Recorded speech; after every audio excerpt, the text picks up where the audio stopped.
and interpret it for the rest of us. Yeah. I did. Yeah, I did. I think that's all true.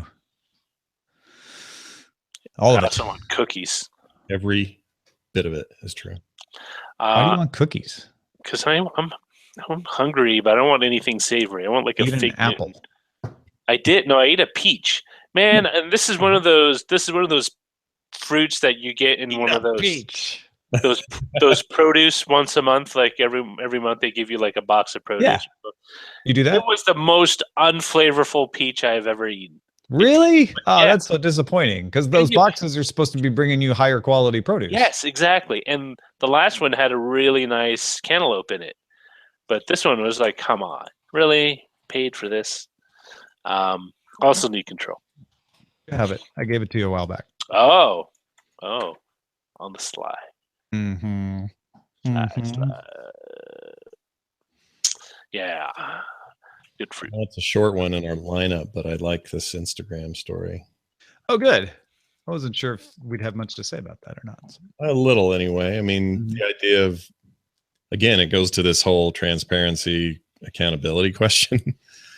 So you start, I like when things begin to self-regulate themselves, because that felt like a case of, please don't let the government get involved in influencers and how they are required to do something. Like, I would much rather us figure out a way to self-regulate. Oh, I was about to jokingly call you a libertarian for that statement, which then reminded me of somebody who called me a libertarian last week, and then someone else called me a moderate. So I just need someone to call me a conservative. You're a conservative and a liberal, and then I'll have collected the whole set. I'm going to call you a conservative wonk, because that's the rare one. You want to catch wonk? Yeah, I am. I don't know that I'm a conservative wonk particularly, but I definitely aspire to be a wonk. Yeah, of some sort. I'm definitely wonky, but I don't know in what way. Thank you, Captain Jack. Captain Jack has called me. You're a moderatarian. That's good, Shane.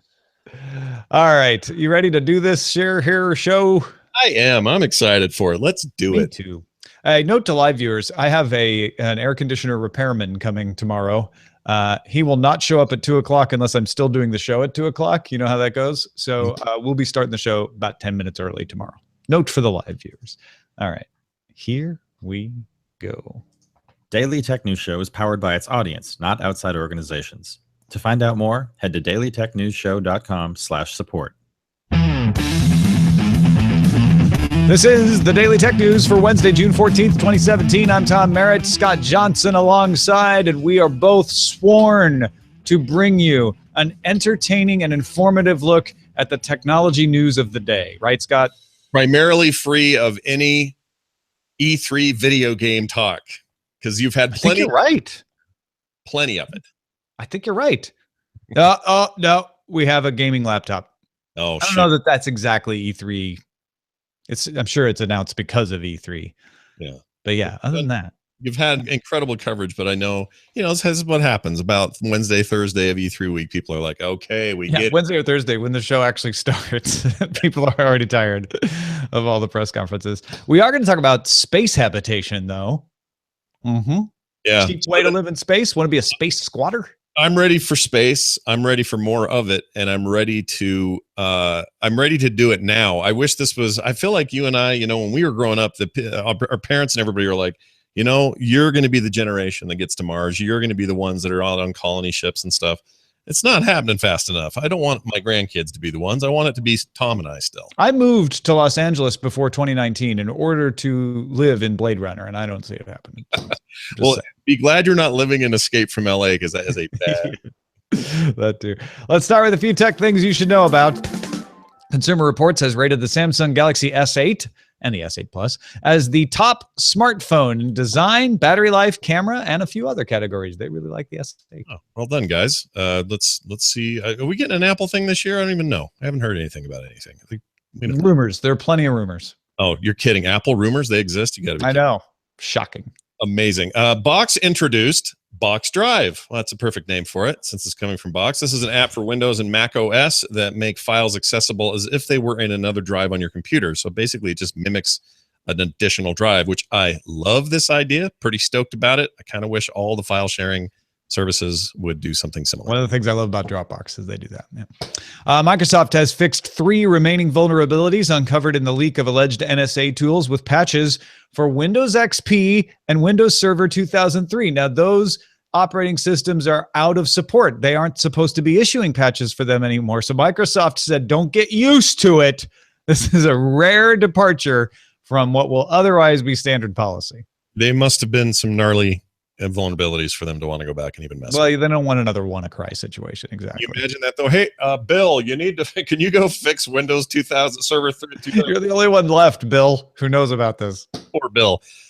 Anyway, after its annual shareholders meeting on Wednesday, Winstron CEO Robert Huang told reporters assembly processes for the previous generations of iPhones have not changed much, though new features like waterproofness, and that's not the word he used, waterproof and wireless charging now require some different testing. Oops! Oh, so this isn't a rumor. This is the guy in charge of the company that builds iPhones. I think they only do iPhone SEs right now, but saying like, in preparing our new assembly processes, that whole wireless charging thing Apple's doing, they're like, sir, they haven't announced anything about wireless charging. Yeah. I mean, you don't think this is a translation thing, maybe, or I know some have suggested that, but no. Nikkei published this article. They did the interview. Nikkei has native speaking reporters and good translation. So, I mean, maybe it's a translation that could go either way. And Nikkei wanted to take it one way because it makes good headline, I suppose. But my guess is that he's gearing up for wireless charging, and here's the thing. It doesn't mean that the next iPhone will have wireless charging. Right. It means that Apple asked Wistron to look into making an assembly line with wireless charging. Which makes sense. Also, the waterproof thing, even though it kind of goes under the radar, given that wireless charging is a huge kind of point of interest, the last phone was remarkable in that testing showed it was very water resistant, but not quite to the level that they could say, yes, this is 100% approved as a waterproof device. They couldn't get the certification that they wanted. Yeah. But the iPhone 7 being waterproof, it does show that maybe Wistron's going to be assembling more than just the iPhone SE. Oh, good point. Yeah. Facebook announced 4 updates to its safety check feature Wednesday. You can now add a fundraiser to your safety check status, as well as a personal note. Now, the fundraiser could be for you if you're, maybe you lost your house or something, but could also be for a charity to help other people who are affected by the crisis. Safety check posts will now come with more information about the crisis from crisis reporting agency NC4. That way, if you're seeing a friend of yours suddenly do a safety check, you could find out why if you haven't heard the news already. And the community help tool will go live for all safety check situations. Community help is a system Facebook uses to help to let users ask for and offer help. Whether it's ads or news or how they're collecting data or a million other things people complain about with Facebook every day, I like this initiative a lot, and I'm glad to see them expanding on it. Yeah, it's not perfect by any stretch, but it's getting better with these changes, and so good on you, Facebook. I like that a lot. Instagram, I think this story is really interesting. Instagram will be letting people add a, quote, paid partnership, unquote, label that will appear above pictures. The label is voluntary, but requested by users attempting to comply with U.S. FTC guidelines. So in the wake of some recent issues where some influencers on Instagram with lots and lots of followers were either forgetting or just thought they put it in but didn't, or cut and paste the content and forgot to put in the little tag that's like a hashtag ad, that just wasn't cutting it, and you started to see threatening lawsuits and things like that. So I think this is a great form of let's have a way for people to do this so that we can better self-regulate ourselves and not end up in the hands of some kind of weird, FTC laws or something. I mean, the guidelines are already there. So it's not like, what we don't want is somebody to come in and say, okay, we're going to force you to adhere to these guidelines. I think it'd be a lot better if people figured out a way to do it. It's like the ESRB for the video game industry. Like, do what you can to make your little space comply before somebody makes you do it. And that's good. Well, and dare I say it, this might be an example of government regulation working, where the FTC said, here are the guidelines.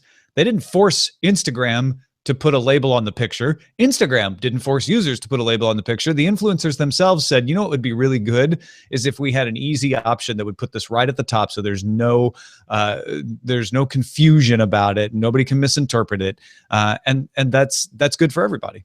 Yeah, I think somebody's going to find fault in this, and they'll let me know later on Twitter or email or something. But I don't see any. I see this as the way this stuff should go. If further action needs to be taken, we'll figure it out as we go down the line. But this is the kind of iteration on use cases and security and functionality that we're sort of in the middle of with this stuff. We all think social networking is old now. It's not really. We're still in this very like rudimentary stage, and I like to see when these companies do things voluntarily that we would otherwise have to force on them. Google launched the Android Excellence Program, giving Google Play editors more of an ability to showcase high-quality apps in the Google Play Store. Program launches with 2 categories, apps and games, and will feature reviews curated by the editorial team at Google Play. Google hopes to use Android Excellence to highlight apps with great design, performance, and optimization. Categories for the program are scheduled to refresh quarterly. Apple's been doing a pretty good job at this sort of thing for a while, so it's good to see Google Play do a little more than just algorithmically generate recommendations. Yeah, I like editor's choice in iOS. I like to know when something has been singled out as maybe a little special or whatever. I even like when they showcase the apps that are on that weird app reality show they're doing on iTunes or on Apple Music. And I like the recommendations more than the reality show, probably. Yeah, yes, actually, that is true as well. I don't think that show's very good, but I like some of the apps they're producing. There's a really cool word game floating around. I can't remember the name of, but that I quite like. So yeah, that stuff helps point people in the right direction. And discoverability is hard. That place is a wasteland of choice. And any chance I can be pointed in the right direction, great. I realize that not everybody wants to have curation like that, but you can still search the old-fashioned way. Well, and this is both good and bad for developers, right? If you don't get curated, if you don't get recommended, then it may lower your ability to break through because people will start going for the recommendations. On the other hand, it's going to get people to realize, hey, there's a value to making an Android app if I can get it on that editor's list because I'll get a bigger bump. Yep, that's correct. Razer upgraded its Blade Stealth laptop. That's right, folks. Here's your video game news for the day. It now has a 13.3-inch screen and is a little under half an inch thick, or a little more than half an inch thick, which is pretty good. Weighs 2.93 pounds. The aircraft-grade aluminum body case is available in black or gray. I do not recommend flying it, though, although you could take it on a flight. It comes with a 7th-generation Core i7 processor, 16 gigabytes of memory, 1 terabyte flash drive, which is beefy for a game laptop. That's great. It also works with the Razer Core external graphics chip over Thunderbolt 3. The 13.3-inch Razer Blade Stealth starts at $1,400, and it is shipping today. The Core is available for $400 with the purchase of the Stealth for $500 on its own, shipping by the end of the month in the UK, Germany, France, Canada, and the US, and worldwide in July sometime. So pretty nice little setup. It's a nice grown-up laptop. Now, you can game with it on the go. It has good specs for doing plenty of other stuff. And then if you really want to have a desktop experience, you can plug it into the Core, which, knocking $100 off of it if you buy it with the laptop makes it an $1,800 laptop. So it's not cheap by any stretch, but it's not prohibitively expensive if you're the kind of person who would drop a couple grand on a gaming desktop anyway. Yeah, and it doesn't look like a 900-pound gorilla monster gamer nerd computer that you wouldn't be, you don't need to do squats to prepare yourself to carry it around on your back. Yeah, exactly. It's the second time I've used squat, but in a different way. No, I'm a big fan of using words you don't use hardly ever, but twice in a show. Yeah, just pour them out. Yeah, I mean, good stuff. Razer's growing up. I feel like this is good. Yeah. Finally, municipal court judge Michael Ciccinetti of Painesville, Ohio, has begun requiring drivers convicted of operating a vehicle under the influence to download Uber and Lyft and set them up with credit cards. The judge told the News Herald, doesn't cost anybody anything to install it and activate it, and it's far cheaper than paying the thousands of dollars you'd have to pay for another OVI, which is the Ohio equivalent of a DWI in other parts of the country. Do you think if you're an Uber driver or a Lyft driver, should you be told that the person you're picking up is a convicted driver violating person? I don't know why that's weird. Why would it matter? You don't know. I don't know why that would matter. Would you worry that they're going to be drunk in your car? Is that what you're thinking? I mean, maybe. I mean, I think everybody would agree it's better to have a person who's under the influence in the back seat of a Lyft or Uber than it is to have them in the front seat of a car on the same road with you driving. But yeah, if I'm an Uber or Lyft driver, I kind of want to know, like, is this person going to be a problem? You know? Yeah, and they have ratings for those people, but if they haven't been picked up yet, because this is now a mandatory court thing, I don't know. I'm probably I'm less worried about that because yeah, I think the rating system probably just picks that up on its own. I wonder if a judge should be forcing me to install an app. Yeah, that part. Set it up with a credit card. Yeah, it's one thing to say wear this ankle bracelet and never take it off as technology punishment. Well, that's for more serious crimes too, right? Oh, sure, absolutely. But it's also a very simple procedure. It's like ankle bracelet, leg, snap, we're done. If you say, well, what phone do you have? And is it powerful enough to do? Like, are we assuming all these guys are up on the latest smartphones? Well, yeah. What if you don't have a phone? What if you don't have a credit card? I mean, you have to adapt it as it goes. But I think even more than that, just the idea of picking winners, like you should use this for your transportation needs. Like it's picking Uber and Lyft. I mean, I know that's usually about the only ones that operate. But the taxi companies can't be happy about this, right? Because they're you know, are you also going to make them put the taxi phone number in their contacts list? Yeah. What if the taxis are part of some app? A lot of taxis are part of apps these days. There's a couple here in the LA. You should install the taxi app too then. Yeah, and here's my stereotype. Taxi drivers are used to driving felons around town, so it's fine. I don't think you're helping. No, I'm not. But yeah, it's one of these things where I absolutely love the judge's instinct here. Yeah.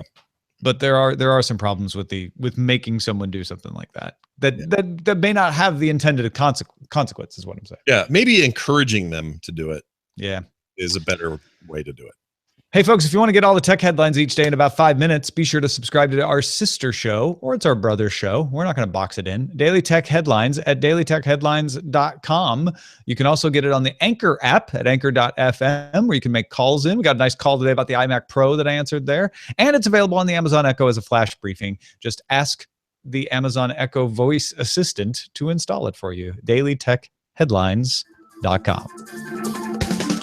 The Verge has a story about a company called, what is this company called again? I've lost it now.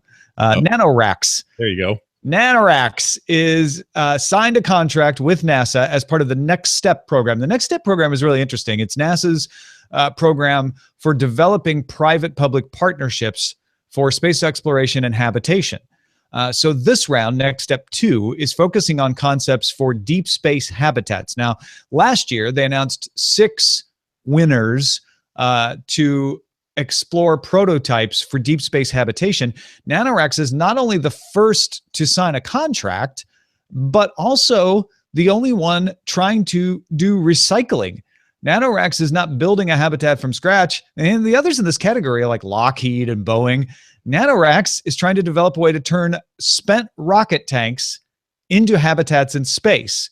Mm-hmm. Because unless you're SpaceX, the upper stage of a rocket usually just drifts along with the payload or is deorbited. There's no reusing going on.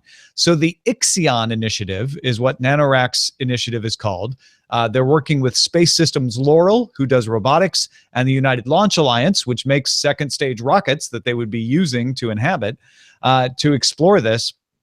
Let me explain how it works, Scott, because you don't just, go up there do a spacewalk and then start hammering, like, oh, let's renovate this old rocket capsule. You have to vent the remaining propellant, if there's any left. If it hasn't, sometimes, depending on what propellant they use, it may have evaporated. But if there's any left, you have to vent that. Then you attach some modules to the ends and pressurize it. So there's air pressure inside. Those modules can contain your life support system and your supplies. Modules can then be used to attach habitats to each other. So you could start hooking these things up in larger structures. And crews would then enter through docking tunnels that would be added to the tank's hatches. You don't actually enter through the modules. The tanks usually have a hatch. So you put a docking tunnel on that hatch and you bring in, and this is the part I love, foldable fabrics with built-in wiring to create your interior spaces. Yeah. They are low mass, they are low volume, and they are low cost. Yeah, it's really cool. I mean, I don't know why this, I was telling you before the show, I felt like a kid reading about this. There's something very exciting and innovative about it, not just from the standpoint of reusing things, but it does make it seem like it's more, for whatever reason, it sounds more possible to me. The other companies' plans, while interesting, I read some of those, it's all about more Earth-based resources being built into a thing and then taken back up into space. Yeah. You're going to have a rocket to take their thing up there.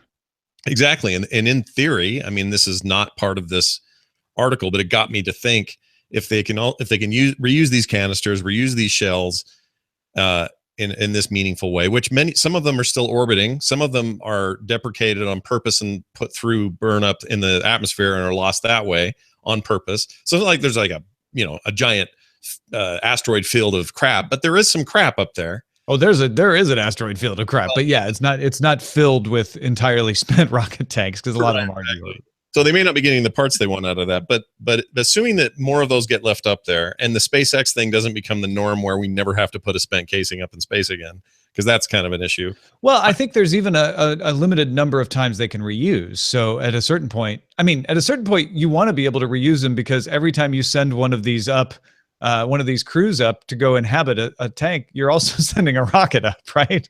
Yeah, every time. So until we're, truly beaming people down or landing them like space shuttles or whatever, I think that this isn't going to necessarily be a problem. But also, can they maybe, in theory, acquire other stuff that's been deprecated? There are plenty of satellites that just get turned off because we're done with it. There's something up there that's better. Can that stuff be gathered and used for, I don't know, some of their internals? Stripped for parts? Sure. There's something about it that's very like space pirate. My science fiction brain takes it over, and I think it is. You're commandeering. I mean, I think that's why they're working with the United Launch Alliance, because they want to plan it. Like, you send a satellite up, then don't deorbit that second stage, and we'll go into that second stage. But yeah, the ones that are already up there, like if this turns out to work, other people could start just, getting up there somehow and planting a flag. Yeah, and you're talking about millions, not just hundreds of thousands of dollars, millions of dollars worth of spent material that cost that no matter what. So salvaging that, I mean, of course it's going to cost to get up there, do whatever it takes. They mentioned robots, by the way. So it's like, well, people or robots, they said very nonchalantly, which I think is funny. But let's say we've got some really, really great robots that get up there and know how to clean those things out, get all the spent fuel out of there, get the interiors done, blah, blah, blah, blah, blah. That's all very expensive too. But you get kind of double your money for the casing in the first place. And it's not even like a hippie tree hugging thing. This is like straight up. It's a hippie rocket hugging thing. It kind of is, but it's not, it goes further than that for me. It's like, no, these are actually usable things. And if you look at it, they're like Kerbal Space Program chunks of things where you can just say, all right, yeah, this would fit here really well. And all we need is some sort of little docking bay there. And you get some kind of flexible connective tissue between this and the main hull. Like pretty soon you've got your big Tinker Toy giant space station made up. It's efficient. Yeah. Yeah. I like it a lot. So yeah, the next step is a feasibility study. That's what they're signing the contract for, and then they'll build a ground prototype. So you'll be able to go. Well, I don't know that you will be able to, but they'll be able to like go and see it on the ground and try it out, see if the foldable fabric's working, stuff like that. But the next step they want to do after that is to refurbish a United Launch Alliance Centaur upper stage. That's the upper stage. It's usually put on an Atlas V or the upcoming Vulcan rockets, and actually attach a refurbished tank to the International Space Station for testing. If that test were successful, it could stay as part of the International Space Station as a commercial section of the ISS. This is how you get your space hotel, Scott. Yeah, but yes, you're absolutely right. And also, I'm excited about whatever they do on the ground. There's a lot of talk here after the feasibility study is complete. They'll do on the ground sort of construction of things. They'll simulate what certain things will do in space and so on. But I'm all for just get up there and put it on, tack it on there. Who cares? Like, they're targeting 4 years to be up at the ISS. That's not bad. That's pretty aggressive, but I mean, it's weird that I think maybe SpaceX and some of these more independent companies who are now working with NASA directly, probably at some point we're going to look back on this era and go, man, I'm glad there was all of that that interest from very rich men and women who decided to really push the space program forward in a time where otherwise we don't seem to have a lot of national propellant for our space program. Because these are the kinds of advances we're seeing. We're seeing launchers re-land. We're seeing the possibility of reusing huge amounts of natural materials that cost billions of dollars being reattached to something up in space, where I might one day be able to go up there and get a view. Like, let's go. I'm ready. 4 years. Yeah. 2021. We'll be doing DTNS from space. Hey, thanks to everybody who participates in our subreddit. We try to get these cool stories that are different than the daily phone announcements, so you're finding out new and interesting stuff. And a great resource for that is dailytechnewsshow.reddit.com. So keep those submissions coming there and keep on voting on them, because that's how they get our attention. We see a lot of you have an interest in them. Let's get to our message of the day from Dennis in Cape Town, South Africa. After listening to the Apple story of Tim Cook telling Bloomberg they are working on an autonomous project, he had a theory. Tim Cook might be under pressure. Apple's turning a lot of money and delivering the bottom line, but the iPhone's not always a guaranteed hit. As we saw last quarter, sales declined. iPad's not performing, and although Mac sales are up, the numbers are now a micro business in the greater scheme of things. Tim Cook is no Steve Jobs. He will have less free reign to do as he pleases.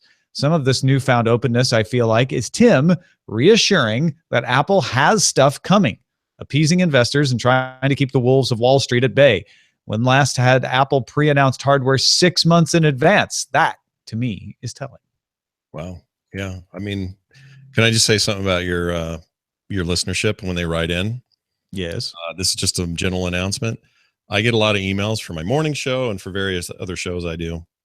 You have the smartest people writing emails. Oh, they're way smarter than me. Yeah, and it bugs me. It bugs me that I'm not saying my people are stupid. A lot of them are the same people.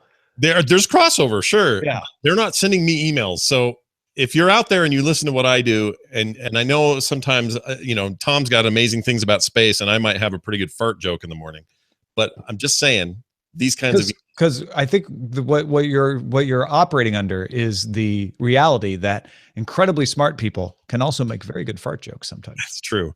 By the way, I will say on the tail end of this thing, though, this idea that the iPhone is never a guarantee in terms of success every year, that is true. Things were a little soft on the 7 launch, but if our earlier story is correct, I almost sneezed, about wireless charging, I expect that to be a huge seller for Apple this year. So I just want to make a small prediction on the tail end of that email. If we get wireless charging, that's a huge deal. Well, especially if it's in a 10th anniversary iPhone. Don't forget, like coming up in 15 days, I just wrote a script for a Tech Republic video about it. The iPhone 10th anniversary of going on sale.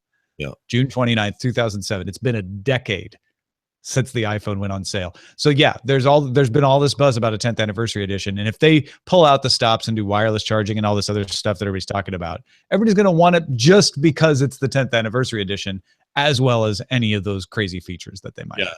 And in case you're confused, my poker tell is not almost sneezing when I'm telling a lie. I promise. Did he almost sneeze? No. Okay, I almost be telling the truth. I came this close and I didn't do it. I know that's sometimes seen as a bit of a tell, not from me. Allergy. You're lying, but you did not almost sneeze when you said that, so it must be true. All right. Thank you, Scott Johnson. As always, where can folks find your fart jokes and other fine works? Yeah. Well, the Fart Jokes podcast, live now. No, if they want to follow everything I'm doing, go to frogpants.com. You'll notice on there a link to the Nerdtacular webpage. And in 2 weeks from now or so, 2 weeks from tomorrow, Tom Merritt and I and many others in the Frog Pants family and network will be together, meeting many of you in beautiful Snowbird, Utah for Nerdtacular 2017. The reason I'm bringing this up is we plan to stream the entire thing live.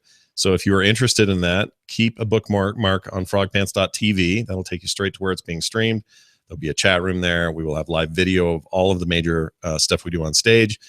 And it's going to be rad. It's kind of crunch time and things are nuts for me, but we love doing it and I can't wait to see everybody. So watch for that. For everything else, just follow me on Twitter at Matt Scott Johnson. And I don't sneeze there either.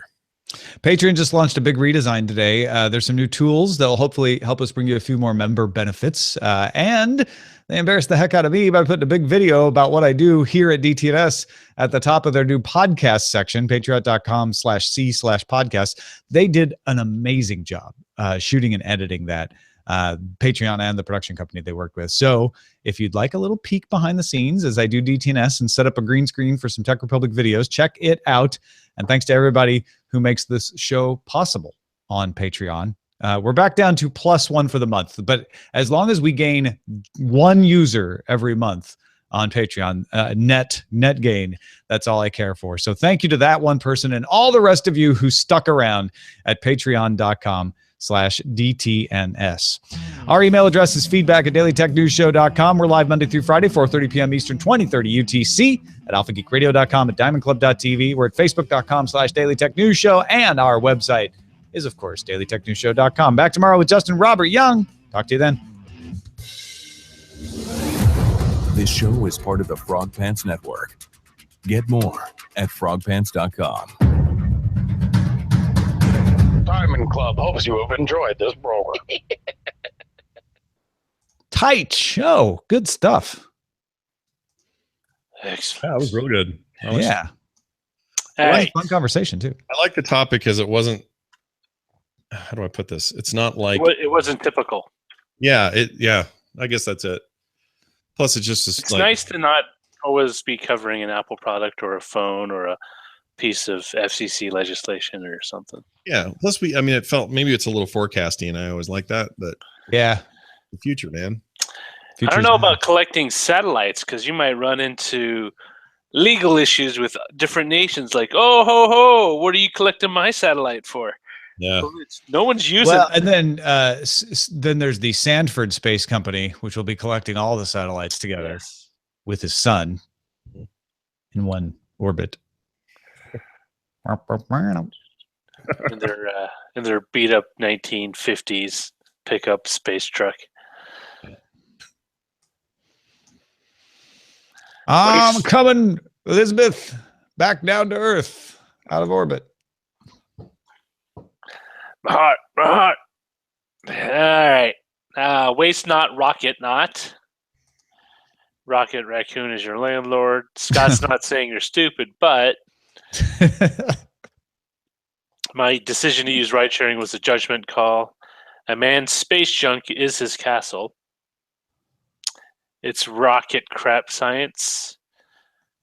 One company's trash is another company's rockets. Home is where the hydrogen is. DTNS now with more squat. Hippie rocket hugging thing. High rent rocket real estate. Ooh, I like this. That one rings well. Which one? High rent rocket. real Yeah, estate. rocket real estate. Those R's are all good. There's also reduce, reuse, de-rocket. Rocket, I like it's rocket science. Recycled. rocket's It is rocket science. also pretty good. High rent rocket real estate. And You don't rocket- know squat. It should be rocket, rinse, repeat is what it should be. Reduce, reuse, de-rocket. Yeah. That's pretty good. That's in space. This is how you get your space hotel. That's a direct quote. Yeah, it is. I wonder if there's anything regarding. I guess since it held the pressure of a chemical field, it should be able to hold an oxygen.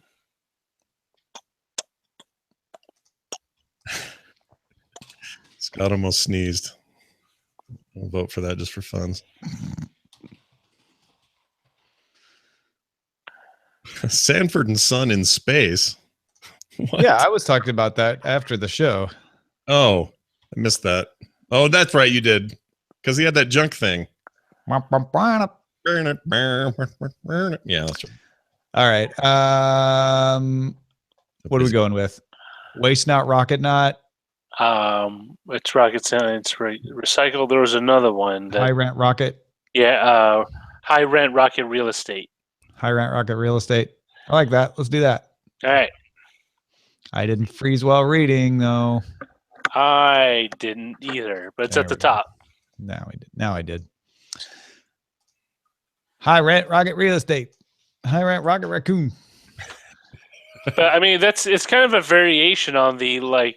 Why don't we send a rocket to the moon or Mars, and then we'll just break it down when we get there to build our shelters with. Yeah. And it's funny because all the artist representations make it look cool, but really it's just going to be a Kwanzaa hut with a corrugated steel roof, Mhm. a bunch of bags to But keep the air. but you'll be on Mars. So when you die, you'll be very, very alone. But you'll be on Mars. See that? At what point is that not cool anymore? Right? I think that coming across the ocean used to be this amazing thing. Now it's yeah, but I mean, like, who are you going to go run and tell? I'm on Mars. Ooh, I don't believe it. What do you mean? Who are you going to tell? You're going to tell all of humanity that's going to be watching and going, "Oh my gosh, those people are on Mars." Yeah, that's going to be big. I'll bet Don't try to argue that being on Mars is not going to be a big deal. That's going to be huge. Eh. Even you are not curmudgeonly enough to argue that it's not a big deal. No, I mean, a person getting to Mars and landing safely and all that will be cool. But think about after the first moon landing, it'd be counter to the whole kind of lunar. Well, no, that's what I just said. history. At one point, does it start to become just normal? Yeah. There's just people like, oh, that's cool. Well, that was the whole thing with Apollo 16, 17. What was the last one? Apollo. Oh, what was the last Apollo? 15. How about blank? Last Abrams made a crazy movie about Apollo. Was it Apollo 18 was the one about the aliens? You're right. 17 is 17 was the last one. Okay. So yeah, Apollo 17, they were like, people don't even care. They're not even watching. It's become so routine. Yeah. It was launched on at 12:30 a.m. Eastern Standard on December 7th, 1972. So man left the moon before I was born. With Eugene German. Oh, I remember us watching it. I don't remember watching it, if that makes any sense. No, totally. Well, you and I remember them having it on TV and saying we're landing on the moon again. And I remember growing up thinking, oh yeah, we land on the moon. That's what people do. Like it was not a big deal because all my life people had been landing on the moon.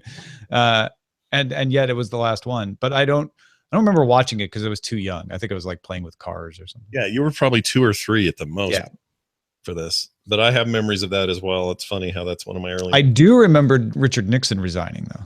See again before. Oh no, I was born. That's cool. Already out by then, but I don't think I could have comprehended anything. You were out by then? I was out. It's one of those memories of a memories at this point, but I remember asking my dad why the president was crying, even though he wasn't actually crying. It's weird. So I remember Reagan running for election and winning. I remember the Falklands War. I remember the Sergeant York air defense thing. That was a big debacle for the Defense Department. Millions of dollars are spent and didn't go anywhere. I remember the Space Shuttle Enterprise going up for the first time and landing safely. Yeah, I remember on the back of the plane? No, not on the back of the plane. It went into orbit and then landed. Enterprise never did. Not Enterprise, Columbia. Columbia, yeah, okay. Columbia landed. So it was the first time the space shuttle was actually put through its paces. I remember the Enterprise on the back of the airplane. That was pretty crazy. And then I remember Reagan getting shot. Yep. We had the right get well cards in first grade for him. I wasn't in grade, but I remember having to do cards in school. I remember the kid in the well, that little girl in Texas got stuck in the well. I remember Hands Across America. I had the 45 for Hands Across America. Do you remember the Iran thing? That was big. Yes, Iran-Contra. Or Ollie North. Not that one. The during Carter, the hostage. Oh, the hostage crisis. Yeah, that was still going on when I was a kid, and they had News Dateline or some did like that. This is day whatever of Americans being held hostage. Yep. I didn't know what it meant, but it's like, oh, that doesn't sound. So cool. This has always been my. I feel like you're of my generation if you don't remember a time before people landed on the moon. And if you do remember anything about the Carter administration. Oh, interesting. I just remember him losing. Because my sister was alive in 1969, but she doesn't really remember the time before the people landed on the moon. Yeah. So she's kind of in my generation. But if you were old enough to be like, yeah, there was a time before we had men on the moon, then I'm like, okay, you're in the next generation up. If you don't remember the Carter administration, then you're the next generation below. I remember the 84 Olympics, and that was with Sam the Eagle, right? Because I remember the mascot. My friend Jeff Peterson and I wrote a letter to Jimmy Carter asking him not to boycott the Moscow Olympics. Oh, really? I don't remember that. Yeah, we boycotted, and they boycotted the LA Olympics. Yeah. Remember the Which whole. is why we won so many gold medals. Remember you couldn't get gas easy. That I remember. I still remember when it's granted it was San Francisco, so early 80s hippies aren't, but there were like, it was like pervasive. Like it seemed very normal to me to have hippie, like that counterculture just freely. Oh, I remember if my parents or grandparents saw motorcyclists on the highway, they got all tense. Oh no, they're motorcycle gangs. Are they Hell's Angels? I remember Hell's Angels are based in the Bay Area, so there was they were always there. So I was like, I guess they're bad because they talk about them in the news. See, that's the thing. I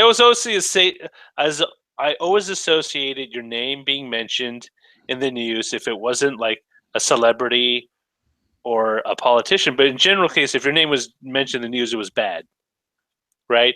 You either lost someone or you died or you did something horribly wrong. And that's just like, oh, that must be bad. What was the aspirin? What was it? Tylenol? Oh, or yeah. whatever. Remember that one? Yeah. Arsenic. Wait, arsenic? Was it arsenic? Something tampering or whatever. Oh, cyanide. Like, it was like, no, I'm not. Don't take the Tylenol. Don't take the Tylenol. Yeah, I remember seeing Tylenol on the shelf at the IGA after that. And they said, no, this is not part of the recalled batch. It's fine, but nobody would buy it. It's too late at that point. Mind share.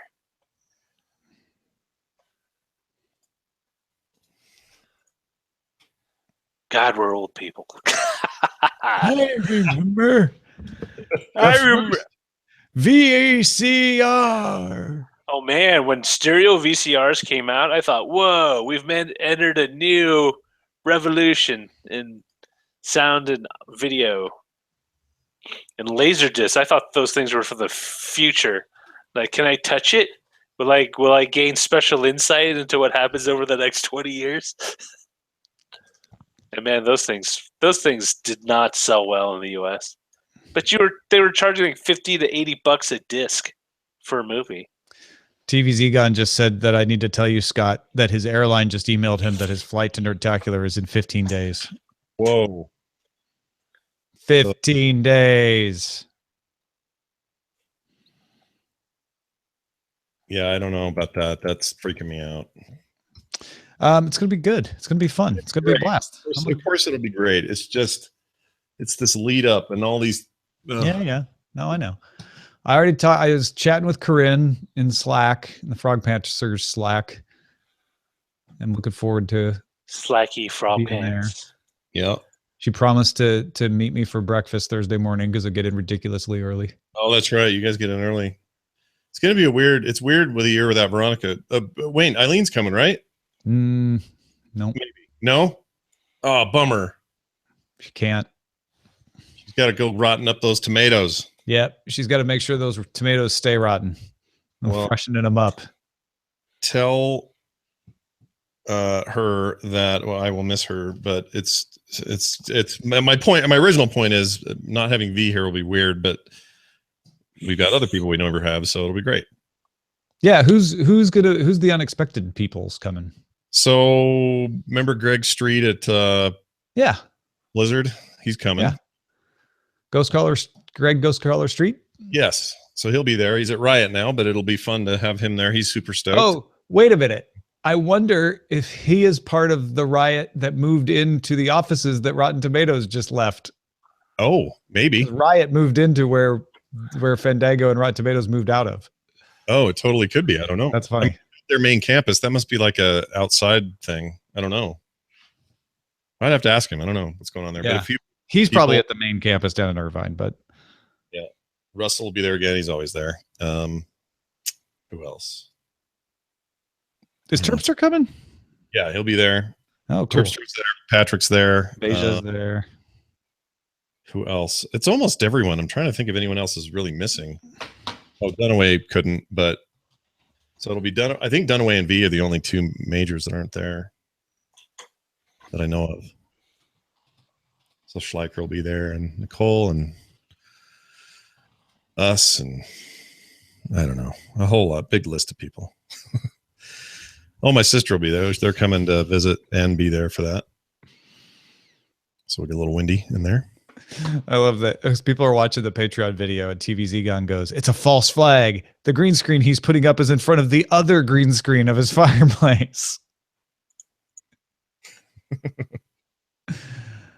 I'm sorry, I missed the last thing you said. Who else is going to be there? I forgot who I was saying. Oh, Wendy's coming, my sister. Oh, good. Always good to see Wendy. Entire Swedish thing is contingent is coming, which are going to be weird because all my nephews are old now. And they speak Swedish. It's only been 3 years. Yeah. And I have a feeling their English is a little rusty. So that's going to be fun. How old is old? Like in their teens? Well, when they left, one was 3. He's now 6. Ah, So he's going to be Swedish as hell. The other ones all hit puberty in 3 years. 2 of them anyway. So they're just going to be different kids. I'm excited though. Swedish as hell. Swedish as hell. tell them to IKEA. bring Swedish fish. That should be IKEA's tagline. It's IKEA, Swedish as hell. Hellishly Right? Swedish is the alternate title. ABBA Summer Tour, Swedish as hell. Palindrome mixed with music. Trying to think of another Swedish thing. Meatballs. Volvos. Volvo, there you go. That's a Ford joint now though, right? Nope. Ford sold it back in the late 90s. It, Oh, I think it's owned now by a Chinese conglomerate. But Volvo heavy trucks, Scania, whatever the Swedish heavy truck manufacturer. They also own, is it White Star, the U.S. truck or semi truck maker? So you're right. Vol- Zhejiang Geely Holding Corporation of China owns Volvo.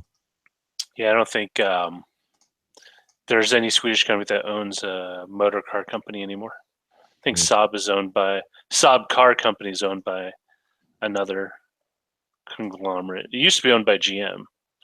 Saab went away, no? But Saab, the Saab company's still around, but I think they mostly do aerospace and military contracts. Yeah. They can still go to Boyd's Subaru and Saab repair in West Valley City. We have a Swedish auto repair over here on the corner of Venice. I think Sepulveda. They specialize in Saabs and Volvos and all that. Is it called Brookport? It's called Swedish car repair, very cleverly. If you get a Volvo 240, they're not too bad because they're very generic. Like they built that car for like 25 years. And the front and the rear changed a little bit, but it was the same car. All right, folks. Thanks for watching. I hope you enjoyed today's show and the pre-show and the post-show and all the show that was in between. And we'll see you tomorrow.